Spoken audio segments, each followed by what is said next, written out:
Você sabe quem descobriu a fenilcetonúria?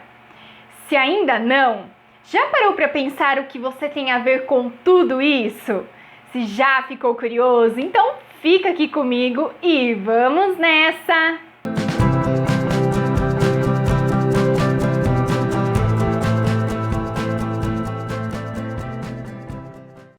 Olá, você está no canal Fenilcetonúria Sem Barreiras. O meu nome é Priscila e no vídeo de hoje nós vamos falar sobre quem descobriu a fenilcetonúria. Será que você sabe? Então vamos lá. Eu vou pegar aqui a minha colinha porque é bastante informação. Em alguns momentos do vídeo eu vou precisar ler porque tem nomes de algumas substâncias aqui que não são tão fáceis de decorar. Mas vamos lá. A história da fenilcetonúria começa há mais de 70 anos atrás, por volta de 1934, quando um casal norueguês resolveu procurar o médico e químico Dr. Follingen, acho que é assim que se pronuncia. Esse casal tinha 2 filhos e, ao longo dos anos, esses filhos vinham apresentando uma deficiência intelectual progressiva. Então, a cada ano que passava, os sintomas ficavam piores. E também eles perceberam que na urina dos filhos tinha um cheiro de mofo muito característico. Ou seja, era diferente da urina das outras pessoas, tinha um odor muito forte. E tudo isso ficava cada vez mais estranho, por conta que no nascimento essas crianças eram aparentemente normais. Então foi aí que o Dr. Follingen começou os testes para verificar o que poderia ser tudo isso. Então o Dr. Follingen pegou uma substância chamada de cloreto férrico, que é um sal de ferro, e adicionou na urina dessas crianças.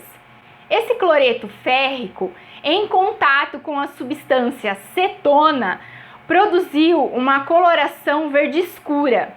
Então, quando o Dr. Follingen percebeu essa substância, como resultado, essa coloração diferenciada, ele estranhou, porque até então não era conhecida.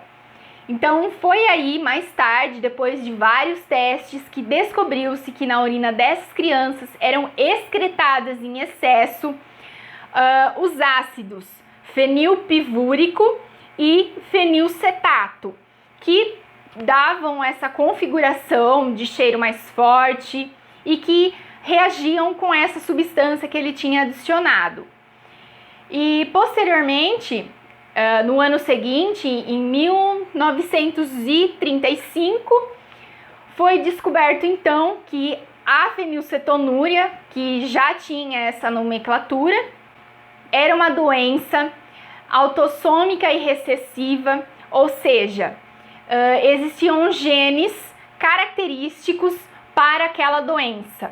Então já se sabia que naquela família tinha algum gene próprio, naquela época não se falava ainda muito em genes, mas era uma característica herdada pelos pais, por aquela família. Tinha alguém que tinha esse problema.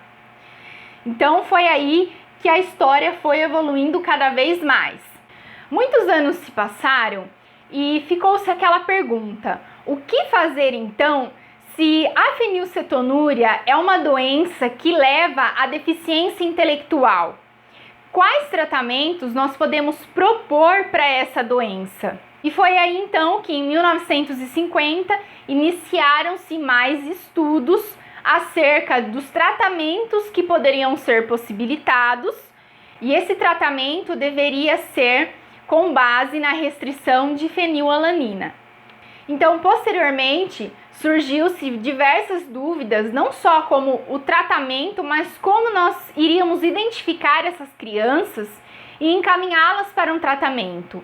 Até então, o que se fazia era com base naquilo que o Dr. Follingen fez lá atrás. Eram adicionados os cloretos férricos, nas fraldas dos bebês, e se houvesse reação na coloração, esses bebês eram encaminhados para determinado tratamento. Só que esse método não era muito eficaz, porque poderia dar errado. Nem todas as crianças poderiam ter alterações nas primeiras horas de vida. Poderia ser que mais para frente elas teriam essa alteração, mas aí já teria passado a fase de testagem. Então foi aí que, por volta de 1961, iniciaram-se testes de rastreio através de exames laboratoriais a fim de detectar os níveis de fenilalanina no sangue. E nos anos 70, já nos países desenvolvidos, os testes de triagem neonatal já começaram a ser feitos. E na década de 80, descobriu-se o gene causador da fenilcetonúria, o gene com a mutação. E na década de 90, possibilitou que houvessem outros tipos de testagem, como a gente conhece hoje o teste do pezinho, a triagem neonatal. Então foi a partir da década de 90 que a história da fenilcetonúria começou a ter uma revolução gigante. Então várias crianças começaram a ser testadas com grande eficiência e a partir dali encaminhadas para um tratamento, a fim que essa criança não viesse a desenvolver a deficiência intelectual e tantas outras consequências que são relacionadas a uma fenilcetonúria não tratada. Bom, e você deve estar se perguntando o que você tem a ver com tudo isso. Primeiramente, graças ao Dr. Folling, que não mediu esforços, teve dedicação e empenho em realizar os testes e tentar buscar uma solução para aquele problema, nós, hoje aqui temos um tratamento baseado em uma dieta com restrição em fenilalanina, ou seja, com pouca proteína, e complementamos com a nossa fórmula de aminoácidos. E o que acontece? Muitos pacientes acabam focando demais nas dificuldades que a dieta nos impõe. Claro que são muitas, e nós não vamos desconsiderar essas dificuldades, mas as pessoas ficam tão presas à dificuldade, porque eu como pouco, porque eu não posso comer determinada coisa, porque eu queria que tudo fosse diferente. Eu sei, pessoal, eu também gostaria que fosse tudo diferente, mas infelizmente a nossa condição é essa. E graças às pessoas que estudaram e trouxeram boa qualidade de vida para nós, porque hoje em dia nós temos muita qualidade de vida, perto dos pacientes lá atrás que não tiveram, eles não se beneficiaram de uma dieta, eles não tiveram alguns produtos hipoproteicos no mercado, eles não desfrutaram de uma vida normal como a gente.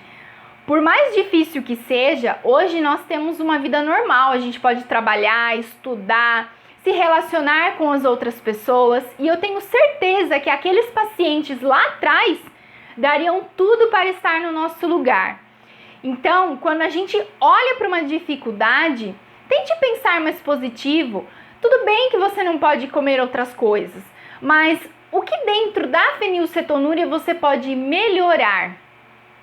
Você não pode comer determinados alimentos, mas você pode transformar aqueles alimentos que você tem em mãos. O que você pode fazer de gostoso para complementar tudo isso? A gente sabe que atualmente, pelas condições financeiras, está um pouco difícil a gente ficar inovando em muita coisa. Mas sempre dá pra gente fazer, por mais simples que seja, dá pra fazer alguma coisinha diferente. E tendo um olhar positivo, a gente consegue superar as barreiras que a fenilcetonúria nos impõe. Não serão todas que serão fáceis de ser vencidas, mas aquelas que nos travam, nos colocam para trás e nos deixam tristes, essas sim, a gente tem que olhar com mais carinho e com um olhar positivo. Porque a fenilcetonúria não me define, a fenilcetonúria não me impõe nenhuma restrição. Eu sou uma pessoa normal como qualquer outra e eu sou capaz de realizar tudo aquilo que eu quero. Então, se você aí de casa acha que você não é capaz o suficiente de lidar com a dieta, que você é menos que as outras pessoas, pode parar de pensar assim. Você é capaz sim e não é a fenilcetonúria que vai te definir, não é mesmo? Então, se você gostou do vídeo, Já se inscreve aqui no meu canal se você não é inscrito, assim você recebe o melhor conteúdo de fenilcetonúria da internet. E compartilhe esse vídeo com outras pessoas. E eu te espero no próximo vídeo, hein? Tchau!